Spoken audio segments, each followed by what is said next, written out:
Angus, Neil Daniher is an enormous figure around the Melbourne Football Club, as he's in football, but what does he mean to you and your teammates? Well, as we were talking before, Beck, it's our 8th year of doing it, and it's, I remember my first one very clearly, and from then, notwithstanding how much of a huge Melbourne person he is and all he's done in the history of our club, the source of inspiration he was from the first time, and even throughout all of last year when we're talking about ways to inspire and motivate ourselves, Neil's the Melbourne person that we always seem to come back to. So he's an incredible person, obviously everyone knows that, but as the sort of Melbourne person that we strive to be like within our four walls, he's the poster boy for that. So it's such a privilege and an honour to know him, and also to be involved in an event like this where we're still fighting it, and fight's keeping on going, and we're happy to be a part of it. And Beck was telling us earlier today about how excited he was at the prospect of the Melbourne Premiership last year. That must fill you guys with a lot of joy, seeing the joy that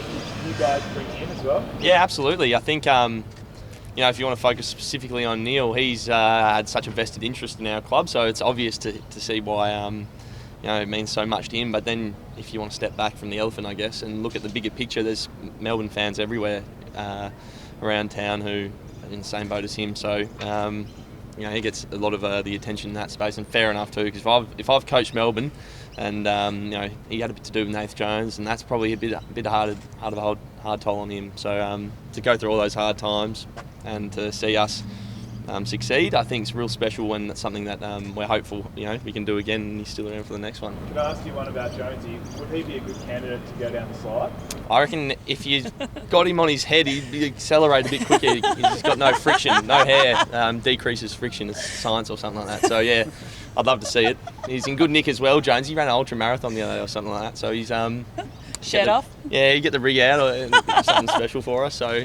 Can we organise that? Who's going down this year? I don't know. It's top secret. Okay, well, if it's not too late, get Nath Jones in there. And obviously back here at the G this year, and with crowds and everything like that, it's another step in the right direction, and something that we've missed out on the last couple of years, having crowds. Yeah, absolutely. I think sort of touched on it before. There's a lot of Melbourne people who missed out and have waited for so long to see us, and obviously got a heap of enjoyment out of watching us from afar, but it's certainly a motivating factor for us as a group. And once we got back to Melbourne after our Perth stint, to reconnect with those people, we had a day here. We've now obviously got fans back at games.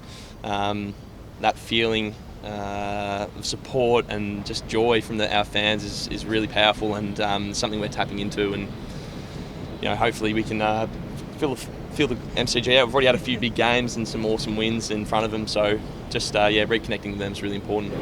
Beck, I mean, you might have answered this morning, but in terms of a player's point of view, I mean, what kind of connection do you see, obviously with your family and your old man, with the players? I'm sure he's got his favourites and he loves watching you. And sort of just from him and the players' point of view, how does that relationship?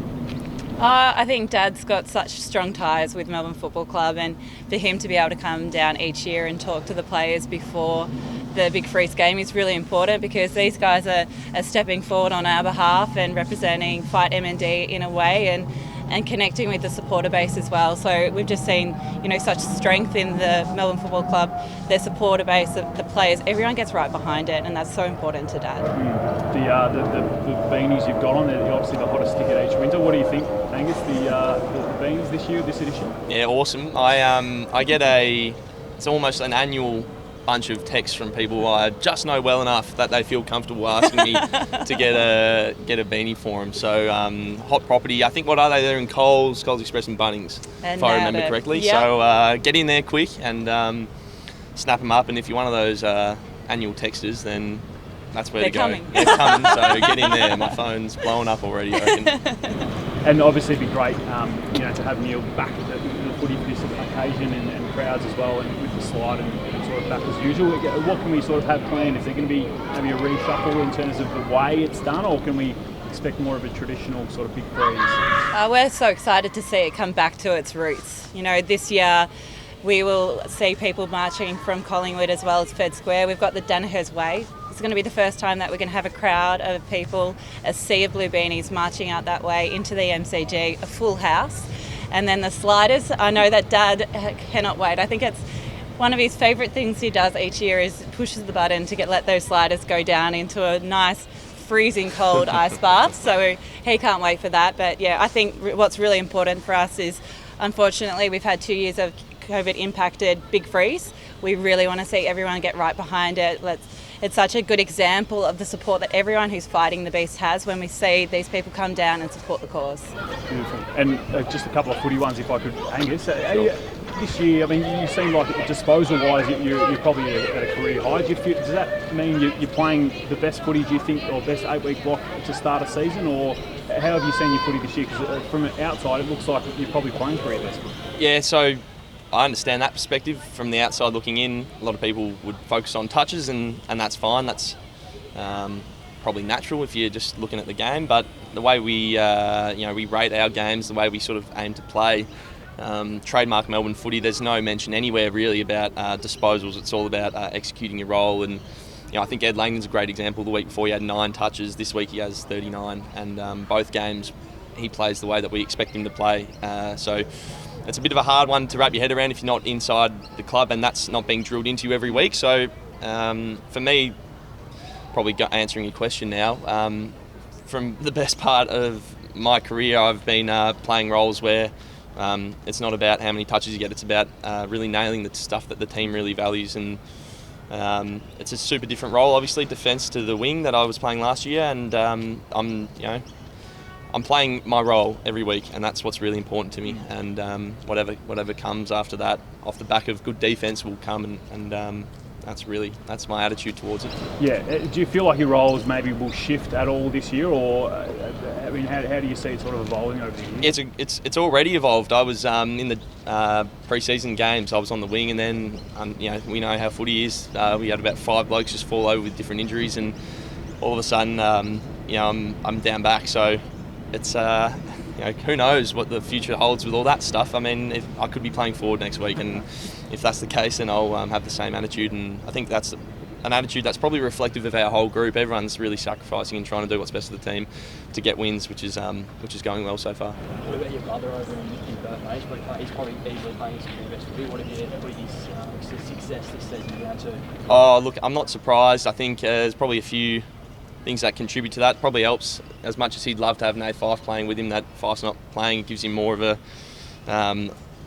bigger time in the midfield to show what he's got. And Andrew's an incredibly hard worker and really professional footballer. And I don't want to say he's better than me. Certainly wouldn't say that. I can see the headline already, and I don't want that to be anywhere. But he's a superstar, and I always had that belief in him, and he'd been showing it in years leading up to this one. It's awesome to see him have a full crack at it, and they're playing good footy as well. It's always good to play good footy in a winning team. Was watching him make you think it would be good to team up with him back west one day eventually? Well, I keep trying to sell him on the coming back home. It's easier to get him back over here. So it's just funny, that stuff. We look similar. Obviously, we're brothers. And there's some joker who crops my head onto his body it seems to be every single year, and make that sort of joke that I'll be going over there. But I've been a free roamer player for the last 7 years, it seems, so it's a bit of fun. But we play him in round 11, so that's what we're sort of focused on for now. I haven't lost to him yet. You can put that on a headline, 3-0. So I'm looking forward to playing him. Do you think about your future though, obviously being a free agent, and at sort of this time of year that those questions start to sort of come up? Look, it hasn't really been at the front of my mind. As we sort of touched on, I have basically had my whole pre-season preparing to be a wingman, and then all of a sudden very quickly have to shift focus to playing in the back line, and just trying to play my role each week and also win games of footy is pretty consuming when you're doing something completely different you haven't really prepared for. So that's not even mentioning Stephen May hanging over your shoulder, who's the most scary bloke in football. So I've got a bit on my plate without having to worry about that, and it's the cliche rings true, but if you're playing good footy and you're winning games of football, these things tend to sort themselves out pretty well. So I'm, haven't been thinking about it too much, and I understand obviously there'll come a time where that's going to have to be dealt with, and when I'm ready, I'll do that. And the more games we win, the better I play, the better that's going to sort itself out. So far so good with that, and see how it pans out. Do you feel like the success that you had last year in terms of the flag and the success you're having potentially at the end of this year, will that influence the decision in terms of I've achieved a goal, and now I sort of maybe opens the door to play with your brother maybe if you wanted to, rather than just chase a premiership, which, you know, potentially you've got one, you might have two at the end of it. Yeah, look, that's probably something I'll sit down about in the not too distant future and think about in more depth. But you know, it's pretty easy to get caught up in that as well, I reckon, and focusing on about, you know, how many games we're going to win and if we're going to win the flag. And there's a bit of that chat going around that it's you know, our flag's losing, things of that nature. I think that's really dangerous to get caught up in that narrative. It's easy to do, and it's you know, really has the potential to derail what's important. And if you lose focus on what's important, you know, as I said, playing your role, trying to win games, and you know, you want to talk about my contract stuff, that'll fall away pretty quick if I'm playing no good. And on the broader spectrum, if we get too caught up in what's happening as a team, get too far ahead of ourselves, that'll catch up with us too pretty quickly. So focusing on, you know, developing every week and getting better and playing good footy and winning, which we're doing a good job of. So I mean, we're really process driven, and that starts with Goody, and we trust the coaches, and the rest sort of comes from there. So just last one on the contract. Is it all doors open for you? Would you be consider sort of any offer on the table, or is the field narrow in that respect when you do sit down and assess Sure. your options? Well, the field isn't even open, as I sort of touched on. I haven't given it any thought. So you know, I'm just wondering the best way to answer this without repeating myself, but it seems like I am anyway. You know, there'll be a time for that, and it'll be when I'm ready. And in the interim, just trying to, you know, it's funny, still trying to actually figure out how best to be a defender. It's something that I've managed okay with, but you know, I've still got so much to learn. And winning games, you know, there's no easy games in footy either. So when you talk about projecting ahead, you know, as I said, I think that's pretty dangerous to do, and something I'm not really buying into. So for now, it's you know, a pretty solid focus on just learning about how to be a good defender and winning games. So that's all I've really got for you. No, appreciate it. How's Big Max looking on the track? Is he keen to play? Or do you ready to let Luke shine in front of his own fans? Keen to play, the big fella.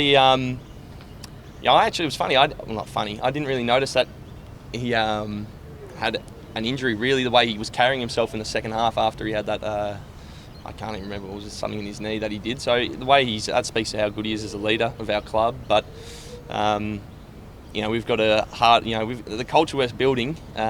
He's at the front of it, and I'm sure that if there's a chance he can play, which you know, he seems as per usual around the club, then he'll be putting his hand right up. I think he's going to be looked upon favourably in selection if he does put his hand up. The big fella, he's put some runs on the board. So yeah, you know, it's going to be good to get back over there, back to Perth, and go back there and think about some fond memories we've got, and hopefully, yeah, play a good brand of footy against West Coast. Yeah, there's a few supporters there in the stands in September. Yes. Like, you know, neutral. Yeah. Supporting you guys. Don't reckon it'll be like that on Sunday. It's probably going to be less like that, yeah, against West Coast, which we're aware of and prepared for. But you know, for us, yeah, it's just you know, we haven't been back since. It's going to be good to get back and reflect on some of those memories. But then, as you know, I touched on earlier, very, very easy to, you know, get ahead of yourself and maybe trip up. So we're going to be really focused on, and Goody's super, you know, he is really, really big on respecting the game and how you have to respect each opponent. And there's no easy games of footy, and we'll have to play the brand that, you know, people come and watch us play and has become really consistent. We'll have to bring our best to get a good result. Just on the guys who are managing, you know, Max this week is managing something I know a lot of guys would be at this time of year. Is it now that you've sort of banked a lot of wins early and you want to obviously show respect each week, but there is that greater goal at the end, so are guys maybe going to be looking at putting their hands up and go, look, this week off might really benefit me down the track? I'm not on match committee. I am not really privy to those conversations. I suspect, based on what I know about our club and Goody and, you know, our leaders and our culture, that that's not the Melbourne person, sort of, you know, picking and choosing, inconsistent with your performance and your effort. It doesn't sound like something that we've been trying to build. So I without knowing 100%, I can't comment for certain, but I suspect that based on what we've been trying to build, that we'll be pushing every single week to get the most out of ourselves, and there'll be no one sort of you know, pulling out or picking and choosing, I wouldn't have thought.